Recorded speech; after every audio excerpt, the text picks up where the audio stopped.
Húslestrar á kvöldvakkan svona frá 1700 og alveg fram eftir jafnvel upp að 1900. Svona á kannski afskekktustu bæjum, það virðist hafa tíðkast. Og húslestrarnir voru með sömu umgjörð og guðþjónustan, þar sem það var bæn og lestur og sálmagjörð.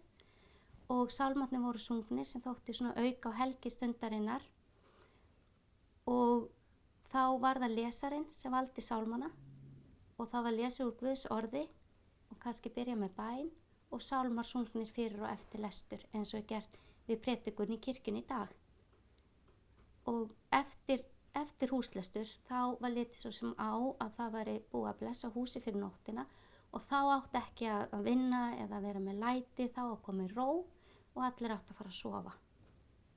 Í opinberum söng kirkjunnar þá voru það karlmenn sem sá sönginn og djákninn var forsöngvari. Það eru til tilskipanir það að konur eiga að syngja með en það virðist ekki hafa verið. En hins vegar má leiða líkum að konur og jafnvel börn hafi sungið með í sálmasöngnum innan heimilanna og sá söngur virðist vera forsenda fyrir síðan söng í kirkjunni, sálmasöngnum þar, þannig að þær til dæmis konur hafa haft alveg ágætis áhrif og tekið þátt í sálmasöng. Og svo virðist líka vera svo að á heimilum hafi úrval sálmalaga verið töluvert meira, þar sem í handritum hefur varðveist kvöld- og morgunsálmar, sumir í mörgum uppskriftum, sem virðist þá vera vísbendingum það að þeir hafi notið vinsælda. Fólk hafi viljað eignast þessa sálma og það hafi verið vinsælt að syngja þá á sérstaklega húslestrunum á kvöldin.